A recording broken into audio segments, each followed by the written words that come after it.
شمال میں بوہائی میں یہ مشقیں کی جا رہی ہیں۔ چین کی وزارت تحفظ کے مطابق مشقیں 3 دن جاری رہیں گی اور اس دوران کسی بھی بحری جہاز کو ان علاقوں میں داخلے کی اجازت نہیں ہوگی۔ چین کی ان جنگی مشقوں کو خطے میں جاری کشیدگی کے پس منظر میں بھی دیکھا جا رہا ہے۔ ناظرین، 1 اکتوبر 2020 کے اودنامہ کے صفحہ 3 پر پہلی رپورٹ میں بتایا گیا ہے کہ وزیر اعلیٰ یوگی آدتیہ ناتھ نے کہا ہے کہ ریاست میں اب تک کووڈ-19 کے 1 کروڑ سے زیادہ ٹیسٹ ہو چکے ہیں، جو ایک ریکارڈ ہے۔ انہوں نے کووڈ-19 انفیکشن پر قابو پانے کے لیے ڈور ٹو ڈور سروے، سرویلانس اور میڈیکل ٹیسٹنگ کی کارروائی پوری رفتار سے کرنے کی ہدایت دی ہے۔ انہوں نے کہا کہ ریاستی حکومت کووڈ-19 کے خلاف پوری تیاری کے ساتھ جنگ لڑ رہی ہے۔ وزیر اعلیٰ آج یہاں اپنی سرکاری رہائش گاہ پر ایک اعلیٰ سطحی میٹنگ میں ان لاک بندوبست کا جائزہ لے رہے تھے۔ انہوں نے صاف صفائی اور سینیٹائزیشن کے کاموں کو جاری رکھنے کی بھی ہدایت دی۔ وزیر اعلیٰ نے کہا کہ سرویلانس کے کاموں کی مسلسل مانیٹرنگ کی جائے، یہ کام نہایت اہم ہے، اس لیے اس بات کو یقینی بنایا جائے کہ کسی بھی سطح پر سرویلانس سرگرمیوں میں کوتاہی نہ ہونے پائے۔ ایک دوسری خبر کے مطابق اتر پردیش کے وزیر اعلیٰ یوگی آدتیہ ناتھ نے آج اپنی سرکاری رہائش گاہ پر ورچوئل کے ذریعے مرزا پور، بھدوہی، شاملی، بریلی، امیٹھی اور سنت کبیر نگر میں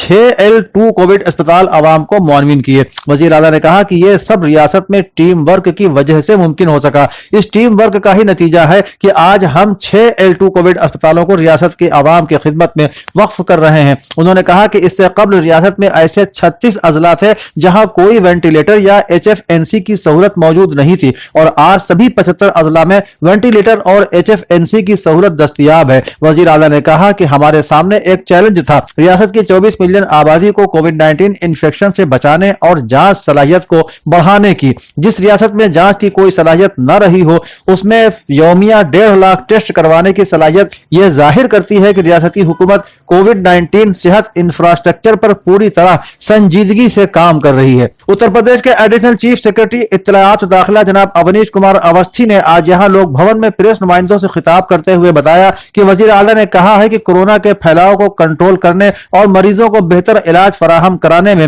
integrated command and control centre کا اہم کردار ہے، اس لیے یہ بھی یقینی بنایا جائے کہ سبھی اضلاع کے integrated command and control centre پوری سرگرمی سے کام کریں۔ جناب اوستھی نے بتایا کہ وزیر اعلیٰ نے کہا ہے کہ ہوم آئسولیشن میں رہ رہے مریضوں سے ضلع سطح پر مواصلات کے ساتھ ساتھ وزیر اعلیٰ ہیلپ لائن کے توسط سے بھی رابطہ قائم رکھا جائے۔ انہوں نے صاف صفائی اور سینیٹائزیشن کے کاموں کو سختی کے ساتھ جاری رکھنے کی بھی ہدایت دی۔ اتر پردیش حکومت ریاست میں مائکرو، چھوٹی اور متوسط صنعت MSME صنعتوں کی مربوط ترقی کے لیے 6 MSME پارک بنائے گی۔ یہ پارک آگرہ، کانپور، مراد آباد، اعظم گڑھ، گورکھپور اور وارانسی میں تیار کیے جائیں گے۔ یہ پارک انٹیگریٹڈ انڈسٹریل پارک کے طور پر جانے جائیں گے۔ یہ اطلاع ایڈیشنل چیف سیکرٹری مائکرو، چھوٹی اور متوسط صنعت ڈاکٹر نونیت سہگل نے آج یہاں نریات پروتساہن بھون میں منعقدہ میٹنگ میں دی۔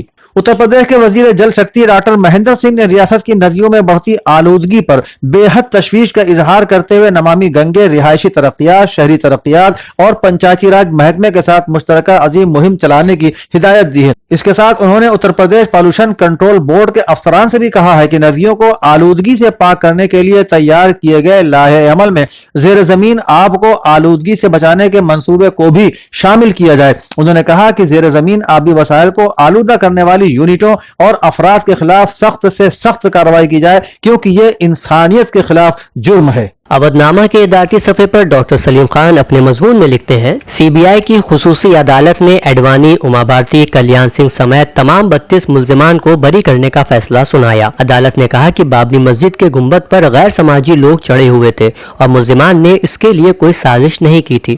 عدالت نے یہ بھی کہا کہ ملزمان نے تو الٹے بھیڑ کو روکنے کی کوشش کی تھی۔ اس فیصلے کو سنانے والی عدالت کو یہ بھی بتانا چاہیے تھا کہ ان غیر سماجی عناصر کا سرغنہ کون تھا۔ یہ انہدامی کارروائی اگر منصوبہ بند نہیں تھی تو ان عناصر کو ایودھیا میں جمع کرنے کے لیے سارے ملک میں گھوم گھوم کر منصوبہ بنانے والے کون تھے؟ کس نے اس بھیڑ کے ذہن میں نفرت کا زہر گھول کر انہیں اس قدر مشتعل کر دیا تھا کہ انہوں نے مسجد کو شہید کر دیا؟ وہ لوگ اگر بھیڑ کو روک رہے تھے تو اس میں ناکامی کی سزا ان کو کیوں نہ دی جائے؟ ان فسطائی دہشت گردوں کی بھی عجب منافقت ہے کہ عوام میں سیاسی فائدہ اٹھانے کے لیے کہتے ہیں کہ ہم نے بابری مسجد شہید کروا دی، اس لیے ہم ہمیں ووٹ دو۔ مظفر حسین غزالی کا مضمون بہار الیکشن سے متعلق ہے، جس میں وہ لکھتے ہیں موجودہ الیکشن کی بات کریں تو اسے کرانے کے لیے احتیاطی تدابیر اختیار کرنے کا اعادہ کیا گیا ہے۔ مثلا ایک بوتھ پر 1500 کی جگہ 1000 ووٹ ڈالے جائیں گے۔ ان کو کور کرنے کے لیے زیادہ پولنگ بوتھ بنائے گئے ہیں۔ وقت 1 گھنٹہ بڑھایا گیا ہے۔ اب صبح 7 بجے سے شام 6 بجے تک ووٹ ڈالے جائیں گے، پہلے 5 بجے تک ووٹ ڈالے جاتے تھے۔ صفحے کا آخری مضمون عظمت علی کا کورونا کے حوالے سے شائع ہوا ہے۔ چودھری معین الدین عارف عثمانی کی شاعری پر چودھری کلیم الدین عثمانی کا مضمون صفحہ 5 پر شائع ہوا ہے، جس میں وہ شاعر کا تعارف کراتے ہوئے لکھتے ہیں چودھری معین الدین عثمانی ندوی کا تخلص عارف ندوی تھا۔ اپنے والد کی صالح تربیت کی وجہ سے ابتدائی عمر سے ہی دیندار تھے اور آخر تک پابند صوم و صلاۃ رہے۔ شہر بارہ بنکی میں قیام کے دوران انہیں ادبی ماحول اور اہل علم و ادب کی صحبت کا زیادہ موقع فراہم ہوا۔ میونسپل بورڈ کے چیئرمین جناب فضل الرحمان قدوئی جناب اقبال سہیل صاحب سے ان کے بہت مراسم تھے۔ ورلڈ ویجیٹیرین ڈے کی مناسبت سے انصار احمد معروفی کا مضمون بھی اسی صفحے پر موجود ہے، جس میں وہ سبزی خوری کے فوائد شمار کراتے ہوئے لکھتے ہیں اکثر ماہرین سبزی خوری کے یہ 3 اہم فائدے بتاتے ہیں۔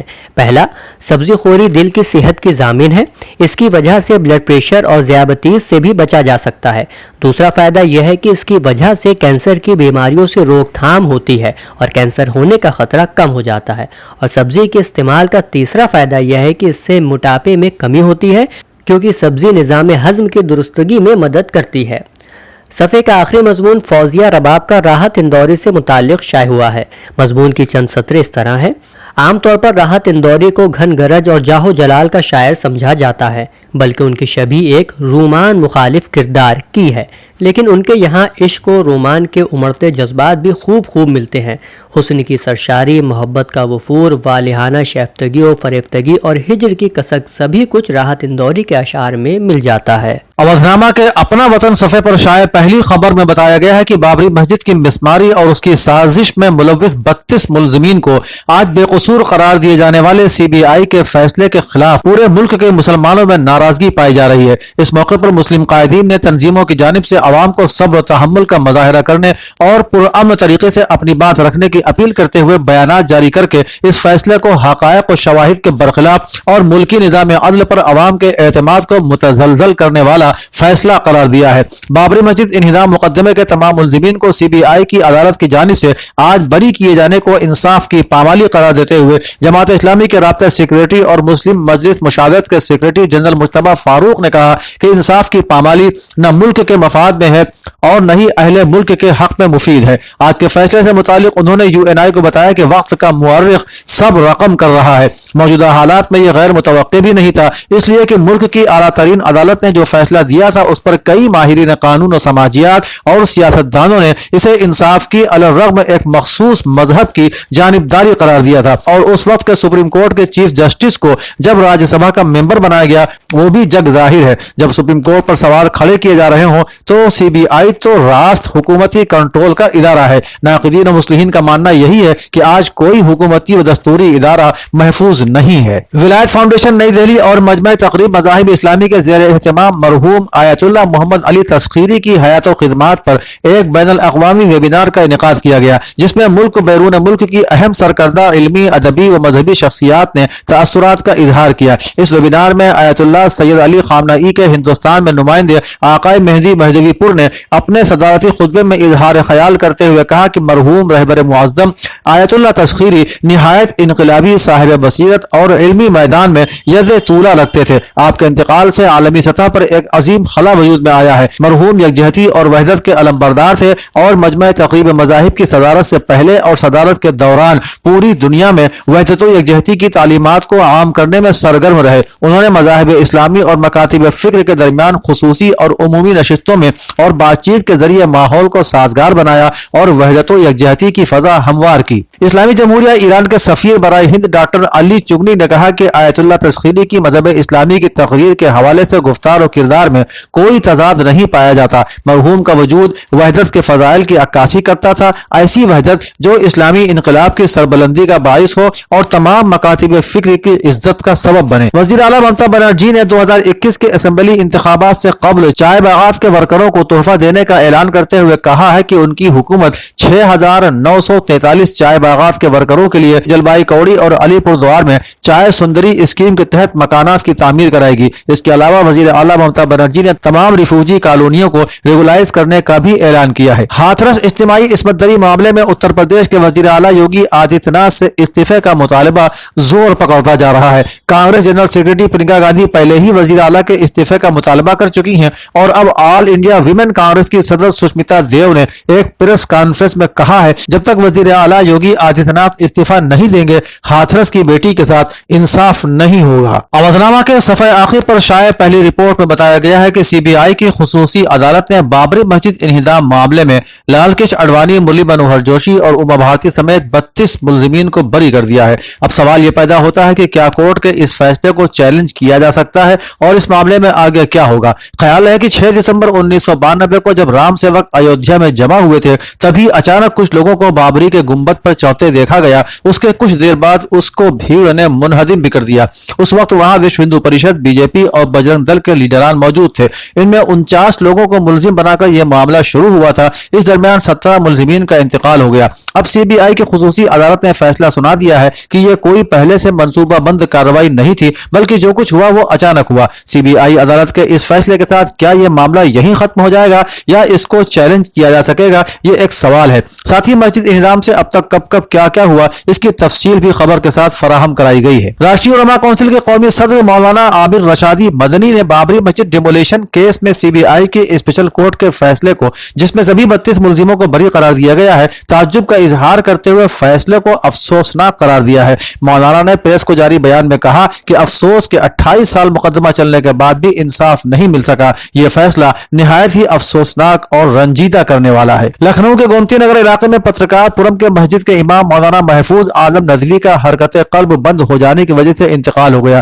جن کے انتقال پر سماجوادی پارٹی کے سابق وزیر مملکت محمد شکیل خان اور آل انڈیا مسلم مسائل بورڈ کے صدر عظمت اللہ صدیقی نے رنج و غم کا اظہار کرتے ہوئے تعزیت پیش کی ہے۔ مرحوم ایک باصلاحیت نوجوان عالم دین تھے۔ آپ 2012 میں ہندوستان کی سب سے بڑی درسگاہ دارالعلوم ندوۃ العلماء لکھنؤ سے فارغ ہوئے۔ پسماندگان میں بیوہ کے علاوہ 2 بیٹے اور 1 بیٹی ہیں۔ اتر پردیش کانگریس کمیٹی نے آج ہاتھرس کی دلت بیٹی کے ساتھ اجتماعی عصمت دری اور قتل اور کنبے والوں کی عدم موجودگی میں پولیس کے ذریعے آدھی رات کو لاش جلائے جانے کے خلاف اور دلت بیٹی کو انصاف دلانے کے لیے صوبائی سطح پر مخالفت اور مظاہرے کے تحت وزیر اعلیٰ آواز کھیرنے جا رہی ہے۔ یوپی کانگریس کمیٹی کے صدر مسٹر اجے کمار للو سمیت سینکڑوں کارکنوں پر بے دردی سے لاٹھی چارج کرتے ہوئے پولیس نے انہیں وی وی آئی پی گیسٹ ہاؤس کے سامنے سے غیر جمہوری طور پر گرفتار کر لیا ہے۔ آل انڈیا مجلس اتحاد المسلمین خاتون سیل کی ضلع صدر رخسانہ ضیا نے اپنی ٹیم کے ساتھ ہاتھرس سانحوں کو لے کر ایکو گارڈن پر مظاہرہ کیا، جنہیں پولیس نے گرفتار کر لیا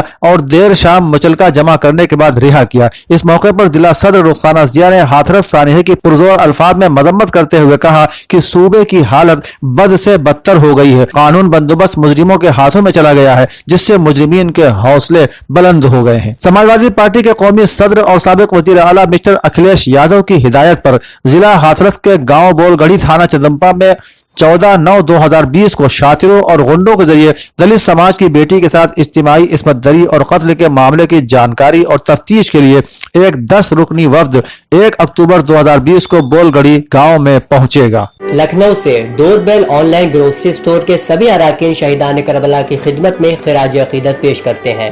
گھر بیٹھے گروسری اور گھر کا سارا سامان فوراً اور پوری ہائیجین کے ساتھ پانے کے لیے ہمارے واٹس ایپ نمبر 6394027918 پر آرڈر کر سکتے ہیں۔ ہمیں پرکھنے اور ہماری حوصلہ افزائی کے لیے ایک بار موقع ضرور دیں۔